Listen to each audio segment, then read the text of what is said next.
आगे ना हमारे पास नेक्स्ट है मैकेनिज्म ऑफ सेलुलर रिस्पायरेशन, और वेरी वेरी इंपॉर्टेंट पॉइंट है आपके पास। ये एमसीक्यूज के लिए, शॉर्ट के लिए, लॉन्ग के लिए, हर चीज के हिसाब से ना ये बहुत इंपॉर्टेंट है। वैसे तो ये पूरा टॉपिक इंपॉर्टेंट है, लेकिन ये जो मैकेनिज्म्स है ना ये बहुत ज्यादा इंपॉर्टेंट है। अच्छा, अब ये क्या चीज है? ये हमारे पास एरोबिक रिस्पायरेशन के स्टेप्स हैं। एरोबिक रिस्पायरेशन जो है वो 3 मेन स्टेप्स में होती है। हमने पिछले पेज पे देखा कि एरोबिक रिस्पायरेशन जो है वो 2 फेजेस में होती है, लेकिन अब हम यहाँ पे ये कह रहे हैं कि ये 3 स्टेप्स में होती है। इस बात का क्या मतलब है कि देखिए ना, 2 फेजेस हैं। पहले फेज में ऑक्सीजन नहीं चाहिए, और दूसरे फेज में जो है वो ऑक्सीजन रिक्वायर्ड है। ऑक्सीजन होगी तो ये दूसरे फेज में जाएगी। तो फेजेस इसके 2 हैं। पहला फेज वो है जिसमें ग्लूकोज से पायरुविक एसिड बनता है, और दूसरा फेज वो है कि जिसके अंदर जो है वो जब ऑक्सीजन की प्रेजेंस होगी तो होता है। लेकिन अच्छा, यहाँ पे मैं आपको एक कंफ्यूजन क्लियर कर देती हूँ। इसमें से अब ये जो ग्लाइकोलाइसिस है ना, ये वही है कि ग्लूकोज से जो हमारे पास पायरुविक एसिड बनता है ना ग्लूकोज से, इसको हम कहते हैं ग्लाइकोलाइसिस। ये ऑक्सीजन की एब्सेंस में ही होता है।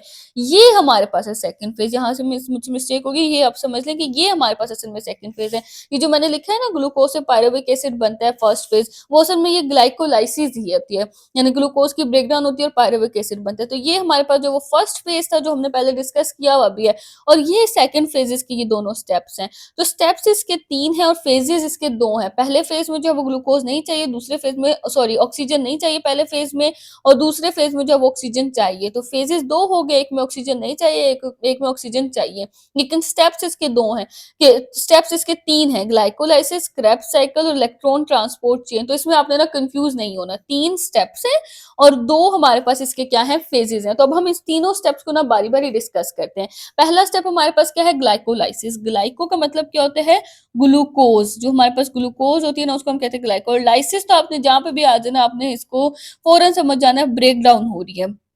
अच्छा, तो ग्लाइकोलाइसिस का मतलब क्या है, ग्लूकोज की ब्रेकडाउन होती है। तो पहला स्टेप हमने बहुत दफा डिस्कस कर लिया, उसमें यही हो रहा है कि ग्लूकोज की ब्रेकडाउन हो रही है, यानी उसके जो 6 कार्बन वाला कंपाउंड है उसकी ब्रेकडाउन हो जाती है। और किस में वो कन्वर्ट हो जाता है, पायरुविक एसिड में, जो कि 3 कार्बन वाला कंपाउंड है। और कितने पायरुविक एसिड बनते हैं, 2 पायरुविक एसिड बनते हैं। अच्छा, अब यहाँ पे ना आप इस प्रोसीजर को देखें थोड़ा सा। ग्लूकोज है, कितने कार्बन है, ये 6, 1 2 3 4 5 6 कार्बन है। एंड में कन्वर्ट किस में हो गया, पायरुविक एसिड में। पायरुविक एसिड के अंदर कितने कार्बन है, 1 2 3 कार्बन। और कितने पायरुविक एसिड के मॉलिक्यूल्स बन रहे हैं, 2 मॉलिक्यूल्स बने हैं पायरुविक एसिड के। अब हो क्या रहा है, ये सेंटर में जो प्रोसेस है ये एनर्जी का प्रोसेस है, जिसमें हमें एनर्जी मिल रही है, क्योंकि ये सेलुलर रिस्पायरेशन हो किस ले रही है, एनर्जी देने के लिए ही हो रही है ना। तो अब ये आ गया हमारे पास एनर्जी वाला प्रोसेस। इसको देखें, सबसे पहले जब ग्लूकोज है ना अपना स्टार्ट करवाना था रिएक्शन, उसको थोड़ी सी एनर्जी की जरूरत थी। जाहिर है रिएक्शन शुरू होने के लिए उसको थोड़ी सी एनर्जी चाहिए थी, तो उसने ना सेल से थोड़ी सी एनर्जी ले ली। ग्लूकोज ने कहा कि भाई मुझे थोड़ी सी एनर्जी चाहिए अपने प्रोसेस को शुरू करने के लिए। ये कैसे है, जैसे फॉर एग्जांपल समझे कि एक इंसान है, उसने बिजनेस शुरू करना है, तो उसको बिजनेस शुरू करने के लिए जो है वो थोड़े से पैसे रिक्वायर्ड है। लेकिन उसने उसको बोला कि जब मेरा बिजनेस चल जाएगा तो मैं तुम्हें जो है वो तुम्हारे पैसे वापस कर दूंगा। अब इसमें भी यही हुआ कि ग्लूकोज ने सेल से 2 एटीपी जो है वो उधार ले लिए। 2 एटीपी इसने सेल से क्या किया, बोरो किए हैं, उधार लिए। वो क्या हो गया, एटीपी एडीपी में कन्वर्ट हो गया ना। हमने पीछे एटीपी वाला देखा हुआ स्ट्रक्चर, जिसके अंदर उसके अंदर 3 फॉस्फेट के बॉन्ड्स थे, इस वजह से हम इसको एडिनोसिन ट्राइफॉस्फेट कहते हैं कि 3 फॉस्फेट बॉन्ड्स हैं। एटीपी का हमने बहुत डिटेल से डिस्कस किया हुआ है, अभी हम उसको दोबारा उसकी डिटेल के अंदर नहीं जाएंगे। बस मैं इसमें हम ये एक पॉइंट देख लेते हैं कि जब इसका एक फॉस्फेट बॉन्ड टूटता है तो एनर्जी रिलीज होती है, बॉन्ड के टूटने से एनर्जी रिलीज होती है ना। और फिर जब एक फॉस्फेट बॉन्ड टूट जाता है और वो रिलीज हो जाते हैं तो 2 फॉस्फेट बच जाते हैं, तब उसको हम कहते हैं एडिनोसिन डाइफॉस्फेट, किसके अंदर 2 फॉस्फेट है। तो एटीपी जो है वो एडीपी में चेंज हो गया, यानी इसने अपनी एनर्जी जो है वो रिलीज कर दी, फॉस्फेट बॉन्ड जो है वो इसका टूट गया, तो ग्लूकोज को एनर्जी मिल गई। इसने जब रिएक्शन किया ना ग्लूकोज ने, तो इसने उस रिएक्शन के दौरान फिर 4 एटीपी प्रोड्यूस किए। कैसे प्रोड्यूस किए, ग्लूकोज के अंदर थे ना कार्बन और हाइड्रोजन के बॉन्ड, जब वो टूटे तो एनर्जी रिलीज हुई, तो कितने एटीपी बन गए, 4 एटीपी बन गए। अब 2 एटीपी तो इसने सेल से उधार लिए हुए थे ना, तो 4 में से 2 एटीपी तो इसने जो है वो सेल को वापस कर दिए कि भाई जो मैंने तुमसे एटीपी लिए थे ये तुम अपने वापस ले लो। तो सेल को इसने 2 एटीपी वापस कर दिए। तो इसके पास कितने एटीपी बचे, 2 एटीपी। समझ लें कि एक बंदे ने बिजनेस शुरू करने के लिए किसी से 2 लाख रुपए उधार लिया, सही है। एंड में उसको उस बिजनेस में जो है वो 4 लाख का प्रॉफिट हुआ, लेकिन उसने 2 लाख तो उधार लिया हुआ था, तो उसने जिससे उधार लिया था 2 लाख उसको वापस कर दिया। तो वो क्या उसके पास क्या बचा, उसके पास तो 2 लाख ही बचे ना। तो इसी तरह सेल, इसके पास कितने एटीपी बचे, इसके पास 2 एटीपी बचे। इसीलिए हम कहते हैं कि 2 हमारे पास जो पायरुविक एसिड के मॉलिक्यूल मॉलिक्यूल्स बन रहे हैं और 2 हमारे पास जो है वो एटीपी के मॉलिक्यूल्स बन रहे हैं। तो इसमें आपने कंफ्यूज नहीं होना कि एटीपी तो यहाँ पे 4 दिखाए हुए हैं तो 2 कैसे हैं। इस तरह से 2 हैं कि 2 जो उसने बोरो किए हुए थे वो उसने वापस कर दिए। और साथ में नीचे ये तो सिंपल आपको नजर आ रहा है कि 2 एनएडी जो है वो एनएडीएच में चेंज हो रहे हैं, और ये रीजन मैंने आपको पीछे बताई है कि पायरुवेट के अंदर हमने देखा था कि कार्बन जो थे, हाइड्रोजन जो थे वो 8 थे, और वैसे ग्लूकोज के अंदर हाइड्रोजन कितने होते हैं, 12 होते हैं। तो मैंने आपको बताया था कि हाइड्रोजन कम हो गए हैं, कार्बन और ऑक्सीजन तो उतने ही थे लेकिन हाइड्रोजन बहुत कम हो गए थे। तो वो किस तरह से कम हो गए थे, तो उस टाइम मैंने आपको बताया कि एनएडी जो है वो एनएडीएस में कन्वर्ट हो जाते हैं एनर्जी प्रोड्यूस करने के लिए। एनएडी की क्या हो जाती है, रिडक्शन हो जाती है। जो एक हमारे पास क्या है, कोएंजाइम है, वो उसकी रिडक्शन हो जाएगी और वो एनएडीएच में कन्वर्ट हो जाएगा। तो हाइड्रोजन जो है वो इधर चले जाते हैं, यानी एनएडी को ये हाइड्रोजन मिल जाते हैं और वो किस में कन्वर्ट हो जाते हैं, एनएडीएच के अंदर कन्वर्ट हो जाते हैं। तो 2 ही हमारे पास जो है वो पायरुविक एसिड के मॉलिक्यूल्स बन रहे हैं ग्लाइकोलाइसिस के रिजल्ट में, 2 ही एटीपी के मॉलिक्यूल्स बन रहे हैं और 2 ही जो है वो एनएडीएच के मॉलिक्यूल्स बन रहे हैं। तो आपने इसको बड़े ध्यान से करना है कि हर चीज कितनी कितनी बन रही है, 2 बन रही है। अच्छा, अब इस प्रोसेस को हम क्या कहते हैं, ग्लाइकोलाइसिस कहते हैं। और ये होता कहाँ पे है, ये सबसे इंपॉर्टेंट पॉइंट है कि होता कहाँ पे है प्रोसेस। ये सेल के अंदर जो साइटोप्लाज्म है ना, वहां पे होता है। अब सेल को हमने बहुत डिटेल से चैप्टर 3 में पढ़ा हुआ है। सेल के अंदर क्या होता है, सेल के अंदर ये सेल है ना, ये इसकी सेल मेम्ब्रेन है और उसके अंदर काफी सारी जो है वो ऑर्गेनेलिस प्रेजेंट होती है, न्यूक्लियस प्रेजेंट होता है सेंटर में। तो ये जो इसके अंदर लिक्विड होता है ना, जिसके अंदर ये ऑर्गेनेलिस पड़ी होती है, ये जेली लाइक सब्सटेंस होता है पूरा का पूरा, जिसके अंदर ऑर्गेनेलिस पड़े, तो इसे हम कहते हैं साइटोप्लाज्म। तो ये जो प्रोसेस है ना, किसी भी ऑर्गेनेली के अंदर नहीं होता ग्लाइकोलाइसिस का प्रोसेस। ये कहाँ होता है, ये सेल के साइटोप्लाज्म के अंदर होता है और इसमें ऑक्सीजन भी रिक्वायर्ड नहीं होती। और ये दोनों फेजेस, मतलब ये एरोबिक रेस्पिरेशन का भी फर्स्ट फेज यही है और एनारोबिक रेस्पिरेशन का भी फर्स्ट फेज यही है। एरोबिक में भी यहीं से स्टार्ट होगा काम, एनारोबिक में भी यहीं से स्टार्ट होगा। आगे उनके रास्ते कहाँ से अलग हो जाएंगे, अगर ऑक्सीजन है तो एरोबिक रेस्पिरेशन होगी और अगर ऑक्सीजन नहीं है तो एनारोबिक रेस्पिरेशन होगी। और एनारोबिक होगी तो अल्कोहलिक फर्मेंटेशन और लैक्टिक एसिड फर्मेंटेशन स्टार्ट हो जाएगी। और अगर एरोबिक होगी तो इसके बाद जो है वो क्रेब्स साइकिल की तरफ जो है वो हमारा सेल किसकी तरफ चल जाएगा, क्रेब्स साइकिल की तरफ। अब नेक्स्ट हमारे पास क्या स्टेप है इसका, सेलुलर रेस्पिरेशन का, एरोबिक रेस्पिरेशन का। नेक्स्ट स्टेप हमारे पास क्या है, क्रेब्स साइकिल, जो सेकंड स्टेप है। अच्छा, यहाँ तक ना क्रेब्स साइकिल स्टार्ट करने से पहले एक दफा हम रिवाइज कर लेते हैं कि हमने अभी तक पढ़ा क्या क्या, ताकि आपको कंफ्यूजन ना हो। हमने ना देखा, सबसे पहले हमने देखा कि जो ग्लूकोज है ना वो किसमें कन्वर्ट होता है। देखा ना, ग्लूकोज के जो 6 कार्बन वाला ग्लूकोज है ना वो किसमें कन्वर्ट हो जाता है, 2 पायरुविक एसिड के अंदर, मॉलिक्यूल्स के अंदर, जिनके अंदर 3 कार्बन है। सही है। अब ये हमारे पास है फर्स्ट फेज। ये क्या होता है, फर्स्ट फेज होता है, जो कि एरोबिक और एनारोबिक दोनों के अंदर सेम होता है। फर्स्ट स्टेप होता है जिसमें ग्लूकोज पायरुविक एसिड में कन्वर्ट हो जाता है। उसके बाद अगर उसको ऑक्सीजन नहीं मिलती तो ऑक्सीजन के एब्सेंस में एनारोबिक रेस्पिरेशन की तरफ चला जाता है, जिसके अंदर क्या होता है, अल्कोहलिक फर्मेंटेशन और लैक्टिक एसिड फर्मेंटेशन होती है। अल्कोहलिक फर्मेंटेशन में हमारे पास इससे अल्कोहल बना, पायरुविक एसिड से ही अल्कोहल बना, और लैक्टिक एसिड में पायरुविक एसिड से ही लैक्टिक एसिड बना। और एनारोबिक में क्या होता है कि सारे के सारे कार्बन और हाइड्रोजन के बॉन्ड्स नहीं टूट पाते और मैक्सिमम एनर्जी प्रोड्यूस नहीं होती। अब अगर ऑक्सीजन की प्रेजेंस है तो वो किसकी तरफ चला जाता है, वो चला जाता है एरोबिक रेस्पिरेशन की तरफ चला जाता है। एरोबिक में जो ग्लाइकोलाइसिस का प्रोसेस है, ये यही प्रोसेस है, ये जो फर्स्ट फेज है दोनों का ना, एरोबिक यानी आप एनारोबिक में भी कह सकते हैं कि फर्स्ट फेज क्या है, ग्लाइकोलाइसिस। ग्लाइकोलाइसिस दोनों में हो रही है, एरोबिक में भी और एनारोबिक में भी। अच्छा, लेकिन एरोबिक में जब ऑक्सीजन की प्रेजेंस में ना, अब जब ऑक्सीजन होगी सेल के पास, तो अब क्या होगा कि वो एरोबिक में जाएगा। तो अब नेक्स्ट स्टेप हमारे पास क्रेब्स साइकिल और इलेक्ट्रॉन ट्रांसपोर्ट चेन का होगा। एरोबिक के अंदर फेजेस तो 2 हैं, पहले फेज में ऑक्सीजन की रिक्वायर्ड नहीं थी यानी ग्लाइकोलाइसिस के अंदर, और सेकंड में ऑक्सीजन रिक्वायर्ड है। फेजेस 2 है लेकिन स्टेप्स 3 है। तो पहला स्टेप ग्लाइकोलाइसिस था, जो कि फेज 1, जो कि फेज भी 1 थी और स्टेप भी 1 थी। लेकिन जो फेज 2 है उसके अंदर 2 स्टेप्स आ जाते हैं जिनके अंदर ऑक्सीजन रिक्वायर्ड है, एक क्रेब्स साइकिल और एक इलेक्ट्रॉन ट्रांसपोर्ट चेन। अब हम किसकी तरफ जा रहे हैं, अब हम क्रेब्स साइकिल की तरफ जा रहे हैं। हमारे पास पायरुवेट बन चुका है, पायरुविक एसिड जो है वो बन चुका है। हमने एनारोबिक में देख लिया कि पायरुविक एसिड से कैसे ये दोनों स्टेप्स हो सकते हैं, लेकिन अब हमने एरोबिक में देखते हैं कि पायरुविक एसिड के साथ आगे क्या होता है एरोबिक के अंदर। अच्छा, अब देखिए हमने क्या देखा कि ये हमारे पास एक सेल है ना, ये सेंटर में क्या प्रेजेंट होता है, न्यूक्लियस प्रेजेंट होते हैं सेल के सेंटर में। बाकी भी इधर जो है वो काफी सारी जो है ये ऑर्गेनेलीज प्रेजेंट होती है। अभी हम हमारा मकसद उनको डिस्कस करना नहीं है क्योंकि उनकी कोई इन्वॉल्वमेंट नहीं है इसके अंदर। ये हमारे पास सेल का ना, ये जो सेल की ये क्या होती है, सेल मेम्ब्रेन होती है, यानी जो सेल को प्रोटेक्ट करती है, सेल की ऑर्गेनेलीज वगैरह को, बाहर ये एक मेम्ब्रेन होती है सेल की। अच्छा, अब सेल मेम्ब्रेन के अंदर यहाँ पे ना ये पूरा एक फ्लूइड सा होता है, ये जेली लाइक फ्लूइड सा होता है। ये सारी ऑर्गेनेलीज जिसके अंदर जो है वो पड़ी हुई होती है, जेली लाइक फ्लूइड होता है अंदर, जैसे सूप सा होता है ना, जैसे आप समझो सूप के अंदर काफी सारी चीजें होती हैं, chicken soup, chicken corn soup, इसका जो जिस तरह का थिक सा जेली टाइप एक टेक्सचर होता है ना, बहुत थिक सा, इसी तरह से इस साइटोप्लाज्म का भी टेक्सचर होता है। ये पीछे पूरा ये फ्लूइड है जेली लाइक ना। अच्छा, उसके अंदर ये ऑर्गेनेल्स पड़े हैं। तो ये जो साइटोप्लाज्म है ना, ये जो जेली लाइक पूरा फ्लूइड है पीछे, मतलब बेस है ना, इसकी ग्राउंड है। ये जो स्टेप है ना ग्लाइकोलाइसिस का, यानी जिसमें हमारे पास ग्लूकोज की ब्रेकडाउन हो रही है और क्या बना है, पायरुविक एसिड बन रहा है। 2 पायरुविक एसिड के मॉलिक्यूल्स बने हैं, 2 एटीपी के मॉलिक्यूल्स बने हैं, 2 एनएडीएच के मॉलिक्यूल्स बने हैं, ये सब भी साथ में हमारे पास बन रहे हैं। अच्छा, ये स्टेप जो है वो साइटोप्लाज्म यानी मेन जो है ये ग्राउंड में हो रहा है, सेल के ग्राउंड के अंदर ये स्टेप हो रहा है, किसी भी जगह पे, यानी आप समझिए एक घर है, एक स्कूल, आपके स्कूल का ग्राउंड है ना, तो ग्राउंड के अंदर ये स्टेप हो रहा है। ये तो ग्राउंड के अंदर तो हर क्लास का बच्चा खेल सकता है ना, उस ग्राउंड में हर क्लास का बच्चा आ सकता है। तो इस तरह से ये स्टेप भी जो है वो हर दोनों एरोबिक और एनारोबिक दोनों में कॉमन है, दोनों के अंदर हो सकता है। लेकिन अब अगर कोई 9th क्लास का बच्चा है तो वो 9th क्लास की तरफ ही जाएगा ना। अब ये जो है वो एरोबिक रिस्पायरेशन की तरफ जाएगा, क्योंकि इसके पास अब ऑक्सीजन है। तो अब एरोबिक रिस्पायरेशन इसकी कहाँ पर होनी है? एनारोबिक तो साइटोप्लाज्म के अंदर ही हो जाती है, यानी जो एनारोब्स होते हैं ना, उनके पास इतने ज्यादा ऑर्गेनेलिज नहीं होती, माइटोकॉन्ड्रिया वगैरह इतनी ऑर्गेनेलिज नहीं होती, इतने डेवलप्ड नहीं होते वो। अच्छा, अब ये जो है एरोबिक सेल्स जिसके अंदर जो है वो ऑर्गेनेलिज प्रॉपर प्रेजेंट है, प्रॉपर एक डेवलप्ड सेल है, उसके अंदर क्या होगा, और ऑक्सीजन भी उसके पास प्रेजेंट है। अब ये जो पायरुविक एसिड बन चुका है ना, कितने कार्बन है इसके अंदर, 3 कार्बन वाले ये 2 मॉलिक्यूल्स है पायरुविक एसिड के।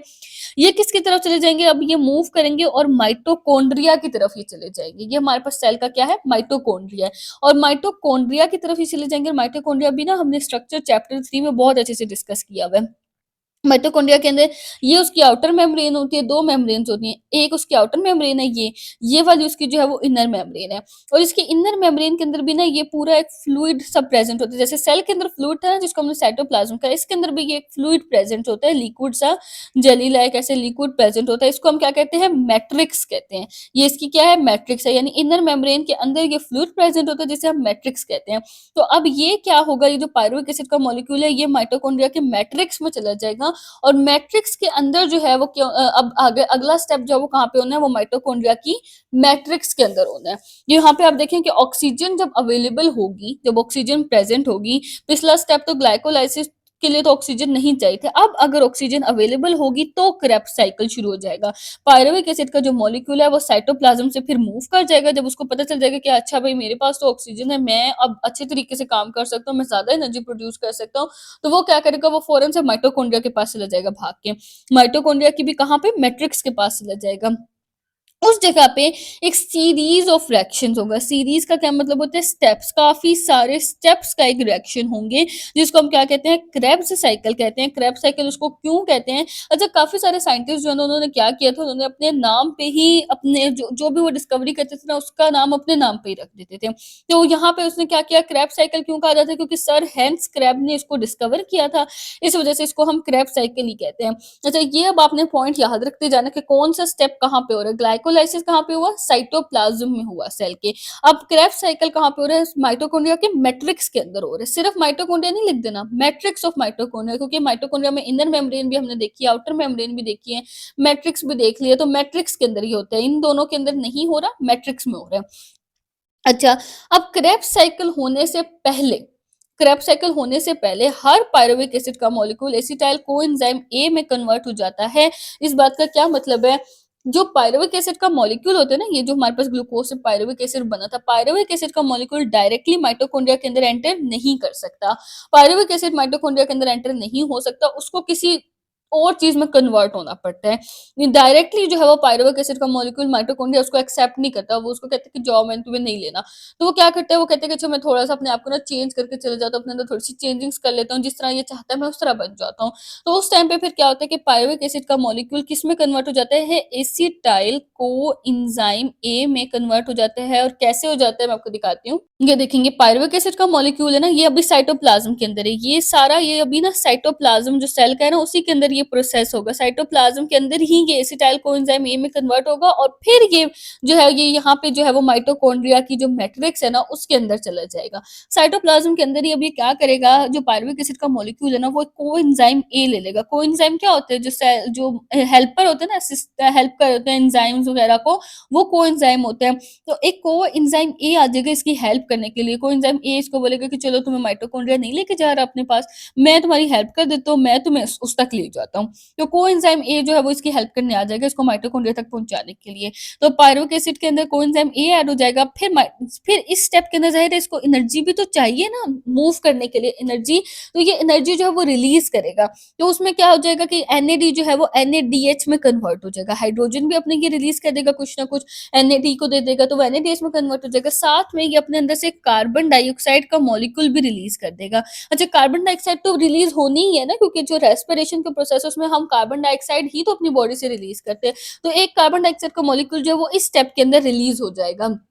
कि जब पायरुविक एसिड जो है वो एसिटाइल कोएंजाइम ए में कन्वर्ट हो रहा है। तो अब देखें ये 3 कार्बन वाला पायरुविक एसिड था, इसके अंदर 3 कार्बन थे। कार्बन डाइऑक्साइड की फॉर्म में 1 कार्बन जो है वो रिलीज़ हो चुका है। तो अब ये एसिटाइल कोएंजाइम ए के पास 2 कार्बन हो गए हैं। तो अब देखें पायरुविक एसिड के अंदर कोएंजाइम ए ऐड हुआ है और NADH और CO2 इसके अंदर से निकल गए हैं। तो ये पायरुविक एसिड किस में कन्वर्ट हो गया? एसिटाइल कोएंजाइम ए में। अब ये जो एसिटाइल कोएंजाइम ए है ना 2 कार्बन वाला, ये इसको अब ये लेके देखें माइटोकॉन्ड्रिया की मैट्रिक्स के अंदर आ गया। इस फॉर्म में आके एसिटाइल कोएंजाइम में इसको माइटोकॉन्ड्रिया की मैट्रिक्स के अंदर लेकर आ गया और ले के अंदर आते साथ इसने बोला कि भाई मेरा काम पूरा हो गया, मैं तुम्हें अंदर तक छोड़ने आया था, मैंने तुम्हें अंदर छोड़ दिया, अब मैं जा रहा हूँ। ये इसको अंदर छोड़ के खुद अब ये चला जाएगा। अब एसिटाइल कोएंजाइम में जो है वो इसके अंदर से निकल गया, साथ में 2 कार्बन डाइऑक्साइड के मॉलिक्यूल्स भी इसके अंदर से निकल जाएँगे। अब आप ये देखें कि जब 2 कार्बन डाइऑक्साइड के मॉलिक्यूल जिसके अंदर से निकल गए तो इसके पास 2 ही कार्बन बचे थे। जब इसका मतलब इसके सारे कार्बन जो है वो क्या हो गए? खत्म हो गए। कार्बन जो है वो इसके अंदर से सारे रिलीज़ हो चुके हैं। कार्बन हाइड्रोजन बॉन्ड सब के सब जो है वो इस स्टेप के ऊपर टूट जाएँगे। सारे कार्बन हाइड्रोजन बॉन्ड्स भी इसके जो है वो टूट जाएँगे, सारी एनर्जी जो है वो इसमें से प्रोड्यूस हो जाएगी। देखिए, अब ये स्टेप में ये क्रेब्स साइकिल के अंदर ना ये इस सीरीज़ जैसे-जैसे माइटोकॉन्ड्रिया की मैट्रिक्स के अंदर यूँ मूव करेगा, इसके अंदर जो है वो रिएक्शन होता जाएगा और उस रिएक्शन में क्या होगा, सबसे पहले स्टेप में तो कोएंजाइम ए इसके अंदर से चला गया, साथ में 2 कार्बन डाइऑक्साइड के मॉलिक्यूल्स भी चले गए। दूसरे स्टेप में क्या होगा, इसके अंदर जितने भी हाइड्रोजन अब प्रेज़ेंट है ना, वो NAD इससे ले लेगा। NAD बोलेगा कि भई तुम्हारे पास अब जितने हाइड्रोजन बचे हैं, कार्बन तो तुम्हारे पास है नहीं, जितने हाइड्रोजन है वो भी मुझे दे दो।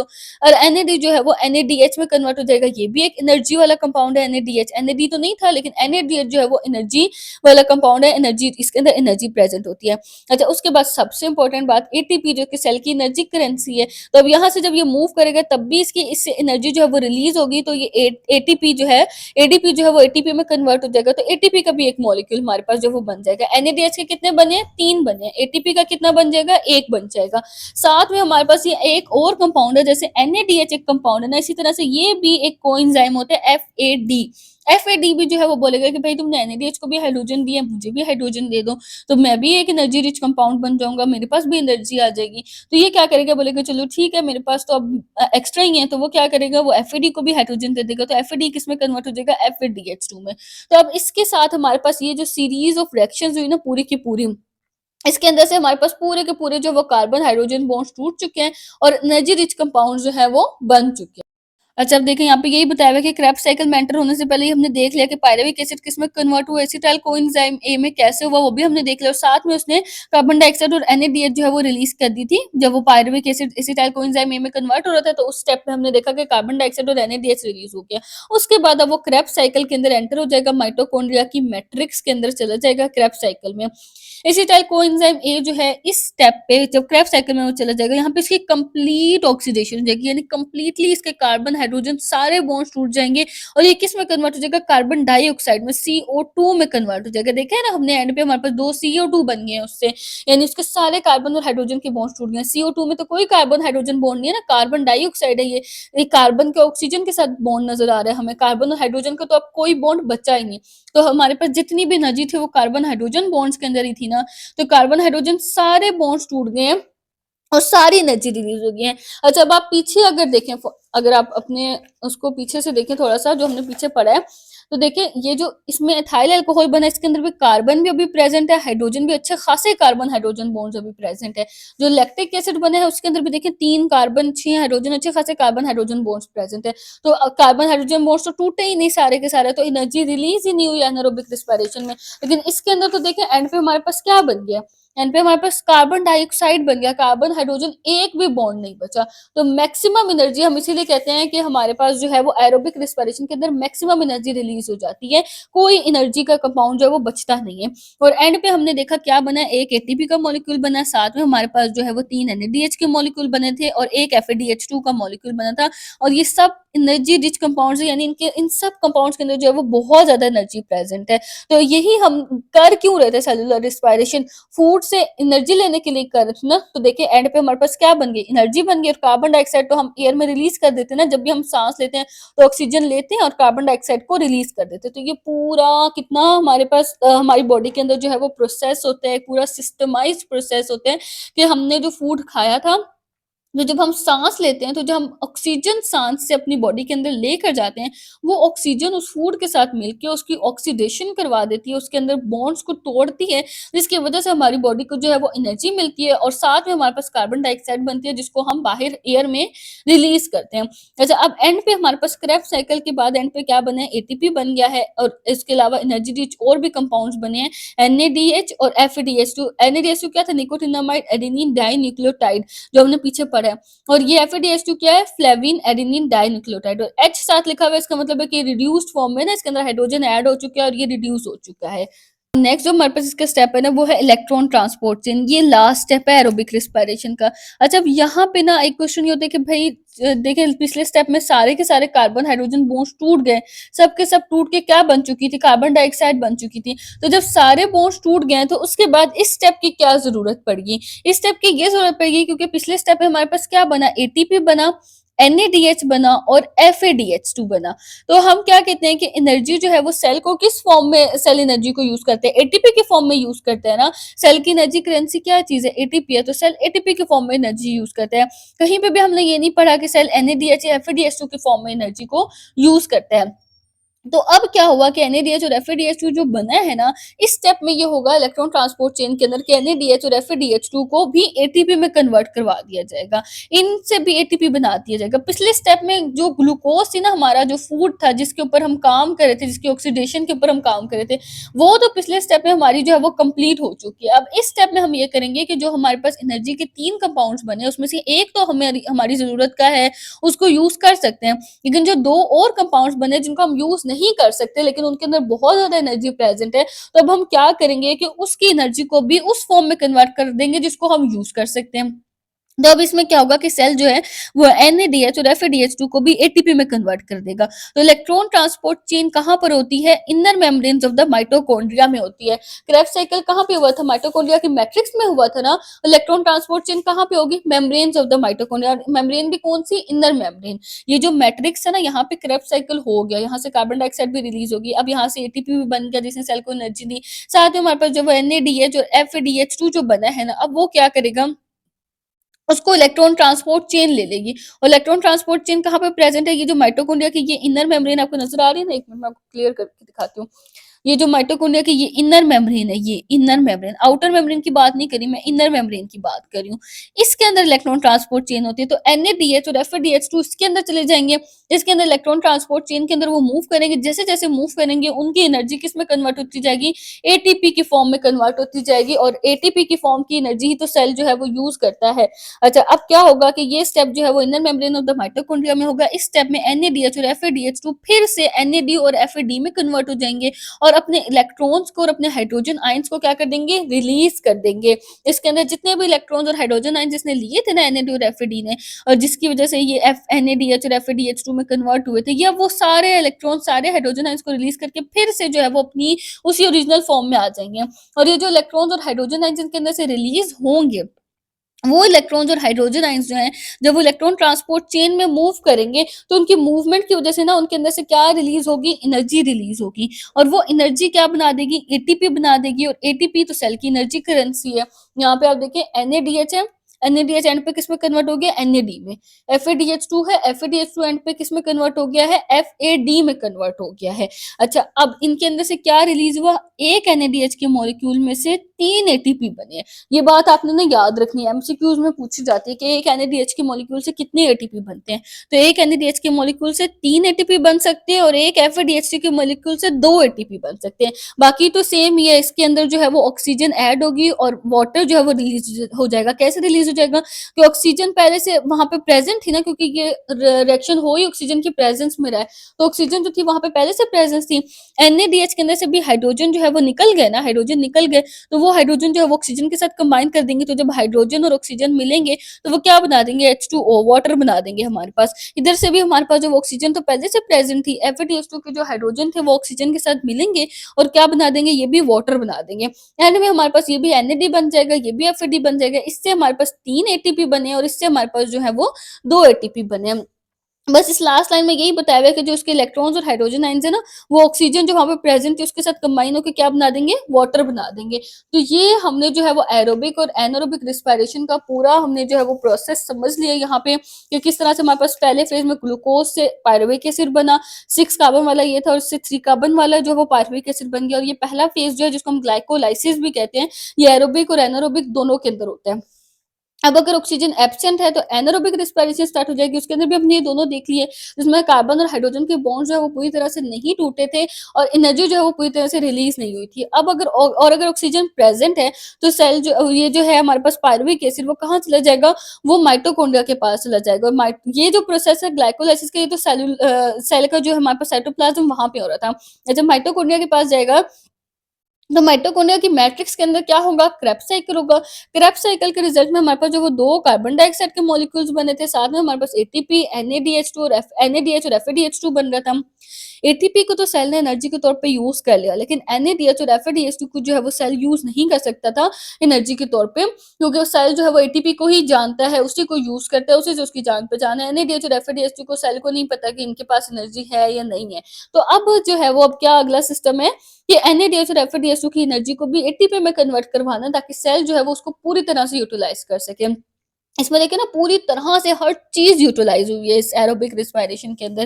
तो अब हमारे पास क्या हो गया कि जो माइटोकॉन्ड्रिया की मेम्ब्रेन है ना, उसके पास जो है ये मूव करेगा और इसके हाइड्रोजन आयन्स रिलीज़ होके वाटर बना देंगे ऑक्सीजन के साथ मिलके, और बाकी जो है 3 एटीपी NADH से बनेंगे और 2 एटीपी जो है वो FADH2 से बन जाएंगे। अच्छा, अब आगे है use of respiratory energy in the body, यानी अब जो एटीपी बन गया, हमने पूरा एटीपी बना लिया, एनर्जी हमने देख ली कि रेस्पिरेशन से एनर्जी बने। अब वो एनर्जी बनाए क्यों है, वो यूज़ कहाँ-कहाँ पे होगी, अब हमने वो देखना है। अच्छा, यहाँ पे मैंने क्रॉस इसलिए लगाए हुए हैं टॉपिक्स के ऊपर, इस दोनों पेजेज़ के टॉपिक्स के ऊपर, क्योंकि जिन बच्चों का स्मार्ट सिलेबस है ना, उनके ये टॉपिक्स कट हो चुके हुए हैं। तो मैंने इसलिए इनके ऊपर जो है वो क्रॉस लगाए हुए हैं। तो जिनका स्मार्ट सिलेबस है वो चाहें तो ये ना करें, लेकिन इसमें बात ये है कि इसमें ना डिफरेंस बताया हुआ है एरोबिक और एनारोबिक का, और फोटोसिंथेसिस और रेस्पिरेशन का। तो आपने एरोबिक भी कर लिया है, एनारोबिक भी कर लिया है, तो आपके पास पेपर में एस डिफरेंस आ सकता है उनके दरमियान में, क्योंकि आपने वो दोनों प्रोसेसेस किए हुए हैं। तो यहाँ पे उन्हीं का डिफरेंस लिखा हुआ है जो बहुत सिंपल है, तो आप भी इस डिफरेंस को करें और फोटोसिंथेसिस और रेस्पिरेशन के डिफरेंस को भी सुन लें, ताकि पेपर में अगर वो डिफरेंस आ जाए तो आप लिख सकते हैं, क्योंकि वो इसको तो नहीं देंगे, लेकिन आपने एरोबिक और एनारोबिक दोनों कर लिए हैं, तो उसका डिफरेंस आपके पास आ सकता है पेपर में। अच्छा, अब यहाँ पे देखें ना कि जो एटीपी के एनर्जी बनी है एटीपी से, सारी की सारी जो एनर्जी बनी है, वो एनर्जी यूज कहाँ पे होगी, हमारी बॉडी को वो एनर्जी की जरूरत कहाँ पे है जिसके लिए एनर्जी बनाई गई है। सबसे पहले हमारे मसल्स की जो मूवमेंट होती है, जब हम मूव करते हैं तो हमारे मसल्स जो वो मूव करते हैं, उनके अंदर कॉन्ट्रैक्शन होती है, यानी वो सिकुड़ते हैं, रिलीज करते हैं, रिलैक्स होते हैं, उनकी मूवमेंट होती है, उसके लिए भी एनर्जी चाहिए होती है। अच्छा, सेल के अंदर ना कुछ सब्सटेंसेस ऐसे होते हैं, जैसे हमारे पास ये सेल की सेल मेम्ब्रेन है ना, इसके अंदर सब्सटेंसेस आ रहे हैं, जा रहे हैं, लेकिन कुछ सब्सटेंसेस ऐसे होते हैं जिनकी सेल को ज़रूरत होती है, सेल को लेने होते हैं, लेकिन वो सेल के अंदर खुद से नहीं आ पाते, तो उसको एनर्जी देकर बुलाना पड़ता है। यानी एक्टिव ट्रांसपोर्ट का मतलब ये होता है कि उसके अंदर जो वो एनर्जी एटीपी की फॉर्म में यूज़ होती है, तो वो सब्सटेंस जो है वो ट्रांसपोर्ट हो सकता है। उसके अलावा बायोमोलिक्यूल, जिसमें हमने कार्बोहाइड्रेट्स, प्रोटीन्स, लिपिड्स वगैरह पढ़े हैं, उनकी सिंथेसिस में, उनकी प्रोडक्शन में यूज़ हो सकती है। डीएनए की रेप्लिकेशन में और माइटोसिस, यानी सेल्स जब डिवाइड करते हैं, एक सेल डिवाइड करते हैं और 2 सेल बनते हैं, ये जो पूरा हमारे पास माइटोसिस का प्रोसीजर है, इसके दौरान भी हमें जो है वो एनर्जी चाहिए होती है। उसके अलावा नर्व इम्पल्सेस क्या है, हमारी पूरी बॉडी के अंदर इम्पल्स ट्रांसमिट हो रही है ना, कुछ भी हो रहा है, जैसे कि फॉर एग्जांपल आपका काँटा भी चुभता है कहीं पे भी, तो ब्रेन तक उसकी इम्पल्स जाती है और फिर ब्रेन आपको सिग्नल देता है कि यहाँ पे काँटा चुभा है, यहाँ पे पेन हो रही है। तो ये जो पूरी बॉडी के अंदर नर्व इम्पल्सेस ट्रांसपोर्ट हो रही हैं, उसके लिए भी एनर्जी चाहिए। बॉडी के टेम्परेचर को मेंटेन करने के लिए जो हमने होम्योस्टेसिस का एक प्रोसेस पढ़ा था कि बॉडी का जो टेम्परेचर है उसको नॉर्मल टेम्परेचर को मेंटेन करना होता है, 37 डिग्री सेल्सियस जो बॉडी का टेम्परेचर है। तो जब भी बाहर जो है वो सर्दी होती है ज़्यादा, तो बॉडी के अंदर शिवरिंग होती है जिसकी वजह से एनर्जी जनरेट होती है और टेम्परेचर जो है वो नॉर्मल पे आ जाता है। या फिर अगर गर्मी होती है तो स्वेटिंग होती है, पसीना वगैरह आता है ताकि बॉडी का टेम्परेचर थोड़ा-सा ठंडा हो जाए, नॉर्मल पे आ जाए। तो बॉडी के टेम्परेचर को मेंटेन करने के लिए भी एनर्जी चाहिए होती है, किस फॉर्म में? एटीपी की फॉर्म में। उसके अलावा हमारी बॉडी के अंदर जो टॉक्सिन्स, जो केमिकल्स वगैरह आ जाते हैं बॉडी के अंदर कोई, तो उनके एलिमिनेशन के लिए, उनको तोड़ने के लिए, उनको भगाने के लिए, उस चीज़ों के लिए भी क्या होता है, एनर्जी की ज़रूरत पड़ती है। अब यहाँ पे ना बड़ा सिंपल सा डिफरेंस बताया हुआ है एरोबिक और एनारोबिक का, बहुत सिंपल ईज़ी सा डिफरेंस है। पहला क्या है कि ऑक्सीजन की प्रेज़ेंस वो हमें पता है एरोबिक में है और एनारोबिक में ऑक्सीजन की प्रेज़ेंस नहीं होती। आगे है number of ATPs as a net profit, net का मतलब होता है टोटल, यानी टोटल कितने एटीपीज़ जो वो एंड पे बन रहे हैं। एरोबिक में जो है वो टोटल 36 एटीपीज़ बनते हैं। कैसे बनते हैं, ये नेक्स्ट पेज पे जो डायग्राम दी हुई है ना, इसको अभी मैं आपको समझाऊंगी तो आपको समझ आ जाएगी कि एरोबिक में टोटल 36 एटीपीज कैसे बनने हैं और एनारोबिक में जो है वो टोटल 2 एटीपी बनते हैं। अच्छा, कुछ बच्चों के ना माइंड में क्वेश्चन आएगा कि एनारोबिक में जो एटीपी बन रहे हैं वो ग्लाइकोलाइसिस से बन रहे हैं ना, कि जब हमारे पास ग्लूकोज की ब्रेकडाउन हुई 6 कार्बन वाले ग्लूकोज के, वो पायरुविक एसिड में कन्वर्ट हुआ, 2 पायरुविक एसिड में कन्वर्ट हुआ। अब उस स्टेप में जो है वो 2 एटीपी बनते हैं। सही है, कैसे बनते हैं? क्योंकि 2 एटीपी उसने यूज किए थे, एंड में 4 बने, तो जो 2 उधार वापस कर ले तो एंड में बचे कितने? 2। तो हम कहेंगे यही कि उसके पास 2 एटीपीज है और 2 एनएडीएच भी तो बनते हैं ना। तो अभी हमने एंड पे इलेक्ट्रॉन ट्रांसपोर्ट चेन देखी जिसमें हमने ये देखा कि एक एनएडीएच जो है वो 3 एटीपी बनाता है। सही है, तो हम ये भी तो कह सकते थे कि यहाँ पे 2 एनएडीएच बनने, इसका मतलब 6 एटीपी हो गए और ये मिला के तो 8 एटीपी होने चाहिए एनारोबिक में। लेकिन अब बात क्या है कि एनएडीएच से एटीपी बनता किस जगह पे? इलेक्ट्रॉन ट्रांसपोर्ट चेन में। और इलेक्ट्रॉन ट्रांसपोर्ट चेन कब होती है? जब ऑक्सीजन प्रेजेंट होती है। जब ऑक्सीजन ही नहीं है तो एनएडीएच जो है वो इलेक्ट्रॉन ट्रांसपोर्ट चेन में जा ही नहीं सका, तो वो एटीपी में कन्वर्ट ही नहीं हो सका। तो इसका मतलब ये है कि जो 2 एटीपी ये वाले बने थे ना, बस यही एटीपी इसके अंदर है, यही इसके अंदर एनर्जी है, ये एनर्जी इसके अंदर नहीं बनती। तभी तो हम कहते हैं कि एरोबिक के अंदर जो वो मैक्सिमम एनर्जी बन गई। कैसे? कि एक तो कार्बन हाइड्रोजन बॉन्ड्स भी पूरे के पूरे टूट गए, जो कि एनारोबिक में नहीं टूट सके थे, तो कार्बन हाइड्रोजन की भी पूरी एनर्जी रिलीज होगी। उसके अलावा जो एक्स्ट्रा बने एटीपी के अलावा जो एनर्जी वाले कंपाउंड्स बने, उनको भी एटीपी में कन्वर्ट करके उनसे भी एनर्जी ले ली गई। लेकिन इसके अंदर जो एटीपी के अलावा जो कंपाउंड बने उससे एनर्जी नहीं ली जा सक रही, क्योंकि इलेक्ट्रॉन ट्रांसपोर्ट चेन ही नहीं है इसके अंदर। तो इस वजह से जो है वो 2 एटीपीज होंगे। अच्छा, फाइनल प्रोडक्ट, जो एंड प्रोडक्ट हमारे पास बनता है एरोबिक रिस्पिरेशन में, एंड में देखा ना हमने कि किस तरह से हमारे पास वो एंड में कार्बन डाइऑक्साइड में कन्वर्ट हो गया था क्रेब्स साइकिल के अंदर। जो हमारे पास पायरुवेट या 2 कार्बन वाले एसिटाइल कोएंजाइम है, वो भी 2 कार्बन डाइऑक्साइड में कन्वर्ट हो गया था और इलेक्ट्रॉन ट्रांसपोर्ट चेन के अंदर जो उसके अंदर ऑक्सीजन थे, वो भी हाइड्रोजन के साथ कंबाइन होके वाटर बना दिया था उन्होंने। हमने पीछे ये पूरा डिस्कस कर लिया है। तो कार्बन डाइऑक्साइड और वाटर बन गया और साथ में क्या बनी? एनर्जी एटीपी की फॉर्म में। बस ये हमारे पास जो है वो चीजें इसके अंदर बनती हैं। और इसके अंदर क्या बनी? लैक्टिक एसिड फर्मेंटेशन से लैक्टिक एसिड बन गया और एल्कोहलिक फर्मेंटेशन से एल्कोहल बन गया, जिसको हम एथेनॉल भी कहते हैं। उस एल्कोहल को हम एथेनॉल भी कहते हैं। साथ में कार्बन डाइऑक्साइड भी इसके अंदर जो है वो रिलीज होती है। अच्छा, अब एरोबिक रेस्पिरेशन हमने क्या देखा, कहाँ-कहाँ पे हुई? साइटोप्लाज्म में। जो हमारे पास ग्लाइकोलाइसिस का प्रोसेस था वो साइटोप्लाज्म में हुआ था। और फिर जब ऑक्सीजन प्रेजेंट थी तो वो माइटोकॉन्ड्रिया के अंदर चले गया था पायरुविक एसिड, इनर मेम्ब्रेन और मैट्रिक्स और माइटोकॉन्ड्रिया के अंदर हुआ। तो एरोबिक रेस्पिरेशन का प्रोसेस साइटोप्लाज्म और माइटोकॉन्ड्रिया दोनों के अंदर होता है और एनारोबिक जो है वो सिर्फ साइटोप्लाज्म के अंदर होता है, क्योंकि इनके पास ऑक्सीजन ही नहीं होती और माइटोकॉन्ड्रिया ऑर्गेनेली भी नहीं होती, जो हमारे पास बैक्टीरियाज वगैरह उनके पास। अच्छा, उसके बाद इंपॉर्टेंस क्या है कि एरोबिक रेस्पिरेशन जो है वो मेजर सोर्स है एनर्जी का। बहुत सारे ऑर्गेनिजम्स के लिए जो मेन सोर्स एनर्जी का है वो एरोबिक रेस्पिरेशन ही है। और एनारोबिक में क्या होता है कि ये एनारोबिक ऑर्गेनिजम्स के लिए जो है वो मेजर सोर्स है, जो ऑक्सीजन को यूटिलाइज नहीं कर सकते, वो क्या करते हैं? वो एनारोबिक तरीके से जो है वो एनर्जी लेते हैं। उसके अलावा जो है ये ऑर्गेनिक एरोबिक ऑर्गेनिजम्स के लिए भी एनर्जी का सोर्स है। कब?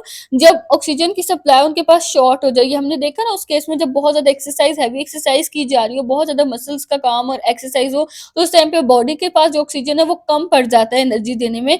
तो फिर जो है वो जो मसल्स है वो किस तरफ चल जाते हैं? स्केलेटल मसल्स एनारोबिक रिस्पिरेशन की तरफ।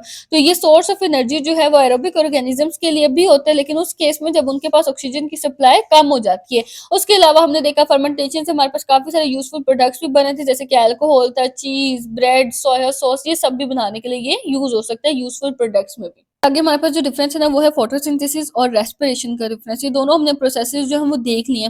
फोटोसिंथेसिस में हमारे पास क्या हुआ था कि कार्बन डाइऑक्साइड और वाटर जो है वो मिल के क्या बना रहे थे, ग्लूकोज बना रहे थे। यानी दो जो है वो छोटे मॉलिक्यूल्स मिले थे, साथ में उनके अंदर लाइट एनर्जी, जो सनलाइट की एनर्जी थी वो भी ऐड हुई थी। तो हमने ये प्रोसेसेस पढ़े हैं ना, कैटाबॉलिज्म और एनाबॉलिज्म। तो जिस प्रोसेस के अंदर जो है वो दो छोटे मॉलिक्यूल्स मिलके बड़ा मॉलिक्यूल बना रहे होते हैं, साथ में उसको एनर्जी भी रिक्वायर्ड होती है, तो उसे हम क्या कहते हैं, एनाबॉलिज्म। और कैटाबॉलिज्म मैंने आपको बताया था, अपने वर्ड से याद रखना, कैटा सी से कट डाउन, यानी इसमें बड़ा मॉलिक्यूल कट डाउन हो जाता है छोटे मॉलिक्यूल्स में और साथ एनर्जी को रिलीज करता है। तो रेस्पिरेशन अभी हमने देखा क्या है, कैटाबॉलिज्म है, जिसके अंदर ये जो ग्लूकोज का बड़ा सा मॉलिक्यूल था ये टूट गया और इससे क्या बन गया, हमारे पास कार्बन डाइऑक्साइड और वाटर हमारे पास रिलीज हुआ, साथ में एटीपी की फॉर्म में बहुत सारी एनर्जी भी मिल गई। तो ये क्या है, कैटाबॉलिक प्रोसेस है। अच्छा, एनर्जी इन्वेस्टमेंट, एनर्जी जो है वो इसमें स्टोर हो जाती है, यानी कि एनर्जी को लेता है और अपने अंदर जो है वो बॉन्ड्स बनाता है और उसको स्टोर कर लेता है, क्योंकि फोटोसिंथेसिस के अंदर तो ग्लूकोज बन रही है ना, कार्बन और हाइड्रोजन के बॉन्ड्स बन रहे हैं, तो बॉन्ड्स के अंदर एनर्जी को क्या कर लेते हैं, स्टोर कर लेते हैं। लेकिन रिस्पायरेशन में क्या होता है कि बॉन्ड्स में जो एनर्जी स्टोर हुई हुई थी वो क्या हो जाती है, वो टूट जाती है, ट्रांसफॉर्म हो जाती है किस चीज में, एटीपी की फॉर्म में। अच्छा, ऑर्गेनिजम्स, कौन कौन से ऑर्गेनिजम्स है जो इन प्रोसेसेस को कर सकते हैं, कैपेबल है, काबिल है इन प्रोसेसेस को करवाने के। फोटोसिंथेसिस जो है वो हर ऑर्गेनिज्म में नहीं होती, वो एक तो कुछ बैक्टीरियाज है उनके अंदर होती है, कुछ एल्गी वगैरह है उनके अंदर होती है, और सारे के सारे प्लांट्स में तो होती ही होती है। लेकिन रिस्पायरेशन जो है वो हर ऑर्गेनिज्म में है, चाहे प्लांट्स हैं, एनिमल्स हैं, ह्यूमंस हैं, बैक्टीरिया हैं, एल्गी हैं, हर किसी में रिस्पायरेशन हो रही है। बैक्टीरिया, यीस्ट वगैरह में एनारोबिक हो रही है, लेकिन हो तो रही है ना। तो रिस्पायरेशन के बगैर तो कोई ऑर्गेनिज्म जिंदा ही नहीं रह सकता ना, तो ये सब ऑर्गेनिजम्स में होती है। अच्छा, अब अकरेंस की साइड, यानी ये होती किस जगह पे है। जो फोटोसिंथेसिस है ना वो सिर्फ क्लोरोप्लास्ट के अंदर होती है। क्लोरोप्लास्ट क्या है, हमारी सेल के अंदर एक ऑर्गेनेली है ना। अभी ऑर्गेनेली ह्यूमंस के अंदर तो प्रेजेंट नहीं है, प्लांट्स के अंदर प्रेजेंट है, और प्लांट्स के भी ग्रीन पार्ट्स के अंदर प्रेजेंट है, और कुछ बैक्टीरिया और एल्गी के अंदर भी होती है। तो हमारे पास फोटोसिंथेसिस कहाँ पे होती है, क्लोरोप्लास्ट के अंदर होती है। और रेस्पिरेशन कहाँ पे, अभी हमने देख लिया साइटोप्लाज्म में भी होती है। साइटोप्लाज्म तो सब सेल्स में, साइटोप्लाज्म में तो होती ही होती है, यानी एरोबिक है या एनारोबिक है, सब के अंदर साइटोप्लाज्म के अंदर होती ही होती है।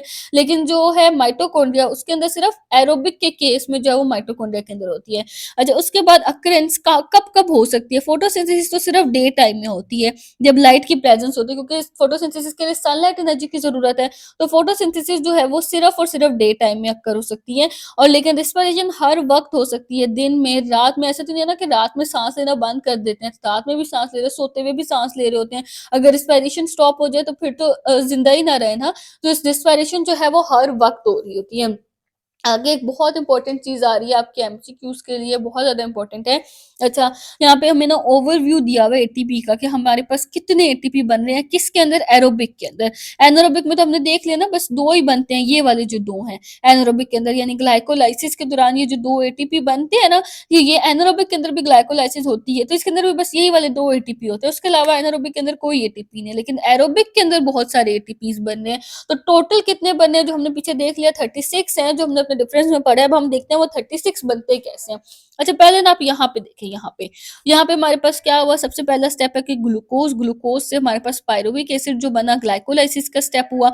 अब उसके दौरान हमारे पास जो है वो दो एटीपी बने थे, दो एनएडीएच बने थे। याद है मैंने आपको बताया था, दो ही पायरुविक एसिड बने थे, दो ही एटीपी बने थे, दो ही एनएडीएच बने थे। अच्छा, अब ये 2 एटीपी तो हमारे पास बन गई है, हमने एज़ इट इज़ लिख दिया। लेकिन अब ये 2 एनएडीएच जो बन रहे हैं ना, जो एनएडीएच, एफएडीएच बनते जा रहे हैं, वो इधर जा रहे हैं, ये इलेक्ट्रॉन ट्रांसपोर्ट चेन के अंदर। और इलेक्ट्रॉन ट्रांसपोर्ट चेन के अंदर जाके ये किसमें कन्वर्ट हो जाएँगे, ये भी एटीपी में कन्वर्ट हो जाएँगे। अच्छा, अब यहाँ पे देखिए, पायरुविक एसिड से जब एसिटाइल कोएंजाइम ए बना, जो हमने देखा था, उस दौरान भी 2 एनएडीएच रिलीज़ हुए थे ना, अब वो भी इलेक्ट्रॉन ट्रांसपोर्ट चेन के पास चले जाएँगे। अब एसिटाइल कोएंजाइम ए से जब हमारे पास ये क्रेब्स साइकिल हुआ, तो क्रेब्स साइकिल में तो हमने देखा था कि हमारे पास एटीपी भी बना था, एनएडीएच भी और एफएडीएच भी। अच्छा, अब आपको अगर बात याद हो, तो हमने जो क्रेब्स साइकिल किया था, बल्कि मैं आपको दिखाती हूँ। इसके अंदर हमने देखा था, क्रेब्स साइकिल के अंदर एक एटीपी बना था, 3 एनएडीएच बने थे और एक एफएडीएच बना था। लेकिन यहाँ पे हमने क्या लिखा है कि 2 एटीपी बने हैं और 6 एनएडीएच बने हैं और 2 एफएडीएच बने। डबल लिखा, क्यों लिखा डबल, क्योंकि 2 पायरुविक एसिड के मॉलिक्यूल्स है ना, कितने मॉलिक्यूल्स हैं, 2 हैं। हमने तो क्रेब्स साइकिल एक के लिए पढ़ा, हमने तो क्रेब्स साइकिल में एक पायरुविक एसिड का मॉलिक्यूल भेजा है अभी, लेकिन फिर दूसरा भी तो जाएगा, 2 दफ़ा होगा ये साइकिल ना, मतलब दोनों के लिए होगा ये साइकिल। तो अब टोटल एक ग्लूकोज़ के मॉलिक्यूल से कितने बनेंगे, तो हमने जब टोटल पता करने तो हम इसको डबल कर देंगे, क्योंकि ग्लूकोज़ से तो 2 पायरुविक एसिड बने हैं, ये साइकिल तो 1 पायरुविक एसिड का है, तो दूसरे के लिए भी सेम साइकिल होगा, दूसरे के लिए भी यही प्रोडक्ट्स बनेंगे। तो 2 के जब हमने लिखना है तो हमने फिर इसलिए क्या कर दिए हैं, डबल कर दिए हैं। अच्छा, तो अब ये देखिए हमारे पास क्रेब्स साइकिल से जो है वो 2 एटीपी बनने हैं, 6 एनएडीएच बनने हैं और 2 एफएडीएच2। अब यहाँ तक ये देख लिया क्या-क्या बन रहा है। अब इलेक्ट्रॉन ट्रांसपोर्ट चेन में हम इनको कैलकुलेट करते हैं। 2 एटीपी जो बने ग्लाइकोलाइसिस से वो तो हमने एज़ इट इज़ लिख दिया। अब जो 2 एनएडीएच बने उसमें एटीपी में चेंज होना है। मैंने आपको क्या बताया था, एक एनएडीएच में कितने एटीपी होते हैं? 3 एटीपी होते हैं, और एक एफएडीएच में हमारे पास एक जो एफएडीएच2 है उसके अंदर कितने एटीपी होते हैं? 2 एटीपी होते हैं। ये हमने अभी इलेक्ट्रॉन ट्रांसपोर्ट चेन में देख लिया। अच्छा, लेकिन अब यहाँ पे जो एनएडीएच है उससे तो 4 एटीपी बन गया। अगर एनएडीएच में 3 होते हैं तो ये तो 2 एनएडीएच है, तो इससे 6 बनने चाहिए थे ना, अगर आपको मेरी बात समझ आ रही है। ये 2 एनएडीएच हैं, एक एनएडीएच में अगर 3 होते हैं तो 3 मल्टीप्लाई बाय 2 कितना बनते हैं? 6 बनते हैं, तो 6 होने चाहिए थे, लेकिन यहाँ पे तो 4 है, ऐसा क्यों है? जो माइटोकॉन्ड्रिया से एनएडीएच बनते हैं ना, जो क्रेब्स साइकिल माइटोकॉन्ड्रिया में जाके हो रहा है, माइटोकॉन्ड्रिया से जो एनएडीएच बनता है वो ज़्यादा एनर्जी वाला होता है, उसके अंदर 3 एटीपी होते हैं। लेकिन ये जो ग्लाइकोलाइसिस का प्रोसेस है ना, ये हो रहा है साइटोप्लाज्म के अंदर। कहाँ पे होते हैं? साइटोप्लाज्म में सेल के। इससे जो एनएडीएच बनता है वो इतनी ज़्यादा एनर्जी वाला नहीं होता, माइटोकॉन्ड्रिया से कम एनर्जी वाला होता है। तो अब आपने ये बात याद रखनी है कि साइटोप्लाज्म के अंदर जो एनएडीएच बन रहा है उससे 2 एटीपी बनते हैं। ये जो हमारे पास है ना, ये बात है माइटोकॉन्ड्रिया के केस की। अच्छा, लेकिन जब साइटोप्लाज्म में हमारे पास एनएडीएच बनते हैं ना, किसके अंदर बनता है? साइटोप्लाज्म में। ये आप अपने पास या तो कहीं पे नोट डाउन भी कर लें। उससे 2 एटीपी रिलीज़ होते हैं। समझ आ रही है आपको ये बात की? तो जो साइटोप्लाज्म में बनता है उससे 2 एटीपी रिलीज़ होते हैं, और जो माइटोकॉन्ड्रिया में बनता है उससे 3 एटीपी रिलीज़ होते हैं। तो ये वाला एनएडीएच जो वो साइटोप्लाज्म में बना है तो इससे 2 एटीपी रिलीज़ होंगे। तो 2 एनएडीएच हैं, एक एनएडीएच से 2 एटीपी बन गए, तो 2 एनएडीएच से 4 एटीपी बन गए, सिंपल। अच्छा, अब ये भी हमारे पास जो है वो 2 एनएडीएच है, ये माइटोकॉन्ड्रिया के पास जा रहा था, 2 एनएडीएच बने, यहाँ पे भी हमारे पास इस स्टेप के अंदर भी। तो इन 2 एक एनएडीएच से 3 एटीपी बनते हैं, तो इस 2 एनएडीएच से कितने बन जाएँगे? 6 एटीपी बन जाएँगे। यहाँ पे ये 2 मल्टीप्लाई बाय 2 4 लिखें आप। अच्छा, यहाँ पे क्रेब्स साइकिल के अंदर 2 एटीपी एज़ इट इज़ हमारे पास बन गया। अब हमने यहाँ पे डबल-डबल लिखनी है चीज़ें, क्योंकि 2 दफ़ा ये क्रेब्स साइकिल हुआ है। तो एक क्रेब्स साइकिल से 1 एटीपी बना था, 2 से हमारे पास क्या बनेंगे? 2 एटीपी बन जाएँगे। 1 से 6 एनएडीएच बने थे, 1 से 3 एनएडीएच बने थे, 2 से कितने बन जाएँगे? 6 एनएडीएच बन जाएँगे। और 1 एनएडीएच से कितने एटीपी बनते हैं? 3 बनते हैं। तो 6 मल्टीप्लाई बाय 3 कितना हो जाएगा? 18। तो कितने हो गए? 18 एटीपी हो गए। अच्छा, एक एफएडीएच था एक साइकिल के अंदर, एक एफएडीएच2 था। अब 2 दफ़ा साइकिल हुआ है तो 2 एफएडीएच2 हो जाएँगे, और एक एफएडीएच से जो है वो 2 एटीपी बनते हैं, तो 2 से कितने बन जाएँगे? 4 एटीपी। तो ये हमारे पास जो है वो टोटल हमने सारे अपने एटीपी लिख लिए। इन सबको जब हम प्लस करेंगे तो एंड में हमारे पास क्या आंसर आ जाएगा? 36 एटीपी। तो एरोबिक ऑक्सीडेशन के अंदर हमारे पास टोटल 36 एटीपी बनते हैं, और एनारोबिक के अंदर टोटल कितने बनते हैं? 2 बनते हैं, क्योंकि उसके अंदर जो ये 2 एनएडीएच बनते हैं, ये इलेक्ट्रॉन ट्रांसपोर्ट चेन में तो जाते नहीं है, तो इनसे तो एटीपी बनता नहीं है, तो सिर्फ यही वाले उनके अंदर जो है वो 2 एटीपी होते हैं। तो ये था हमारा आज का लेक्चर, जिसमें हमने सेलुलर रिस्पायरेशन के मैकेनिज्म को बहुत ज़्यादा डिटेल से पढ़ा, एरोबिक, एनारोबिक, उनके फेजेस को, उनके स्टेप्स को, उनकी टाइप्स को, डिफरेंसेस को, एटीपी कैसे बनने हैं, सब कुछ हमने बहुत ज़्यादा डिटेल से डिस्कस किया। आई होप आपको सारे कॉन्सेप्ट समझ आ गए होंगे। लेकिन अगर फिर भी किसी को कहीं से कोई पॉइंट समझ नहीं आता तो मुझसे कमेंट सेक्शन में पूछ सकते हैं। और अगर आपको वीडियो अच्छी लगी हो तो वीडियो को लाइक करें, चैनल को सब्सक्राइब करें, ताकि आगे आने वाले लेक्चर्स की अपडेट्स आपको साथ-साथ मिलती रहें।